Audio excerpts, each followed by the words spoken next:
হ্যাঁ ভাই, এই মুহূর্তে একটা গুরুত্বপূর্ণ খবর আপনাদেরকে জানাতে চাচ্ছি। ইরান কিন্তু হামলার মাত্রা ব্যাপক বাড়িয়েছে। ইরান ব্যাপকভাবে হামলার মাত্রা বাড়িয়েছে। ইরান কিন্তু ইসরায়েলে ব্যাপক হামলা চালিয়েছে। এই মুহূর্তে ইসরায়েলের হামলার কারণে ইসরায়েলেরা কিন্তু দিক বিদিক ছোটাছুটি করতেছে। তারা বিভিন্ন জায়গায় আশ্রয় নিতেছে।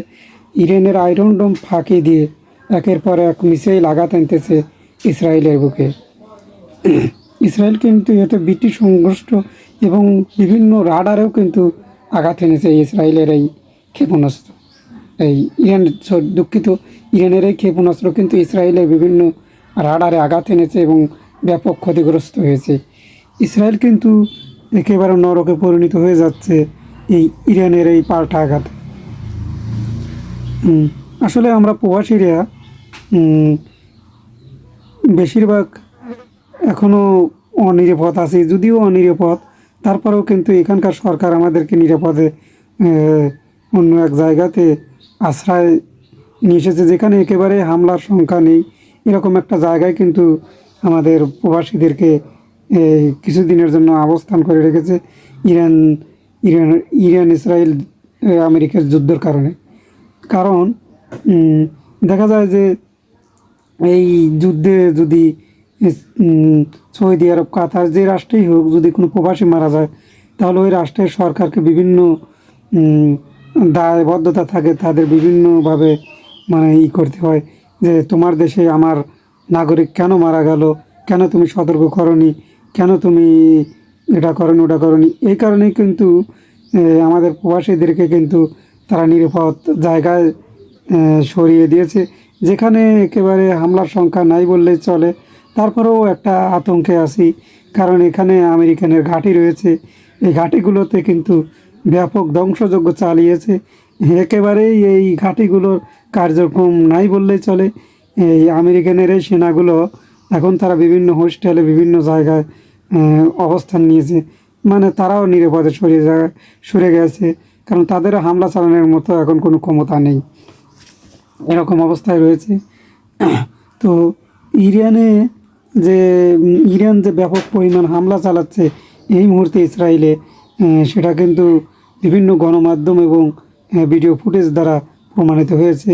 আপনাদেরকে সেটাও আমি দেখাবো।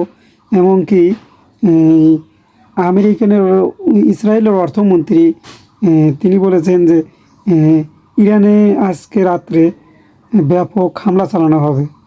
এ কথা কিন্তু ইসরায়েলের অর্থমন্ত্রী এবং আমেরিকানের পক্ষ থেকে বলা হয়েছে। দেখা যাক বিষয়টা কী হয়। তো আমি মনে করছি ইরানের জন্য কিন্তু ভয়াবহ একটা রাত যেতে পারে। এই রাতটা ইরান কীভাবে এই হামলা প্রতিহত করবে সেজন্য খুব দুশ্চিন্তিত হচ্ছে।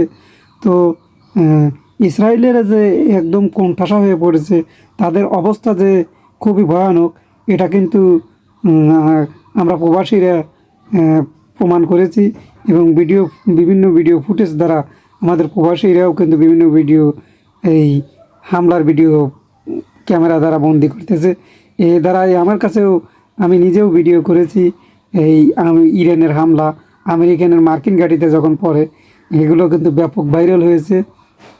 তো আপনারা দেখেন কিভাবে এই ইসরায়েলে ইরান হামলা চালাচ্ছে। ইরানি মিসাইল আঘাত হানতেই ভয় আতঙ্কে ছুটোছুটি ইসরায়েলিদের। যে যেভাবে পারছে ছুটছে নিরাপদ আশ্রয়ের খোঁজে। আয়রন ডোম কিংবা ডেভিড স্লিংয়ের মতো আকাশ প্রতিরক্ষা ব্যবস্থাও ঠেকাতে ব্যর্থ হচ্ছে ইরানের মিসাইল। আবাসিক এলাকা সহ কৌশলগত অবস্থানে আছড়ে পড়ছে একের পর এক ক্ষেপণাস্ত্র। শনিবার নতুন করে হামলার পরিধি বাড়ায় তেহরান।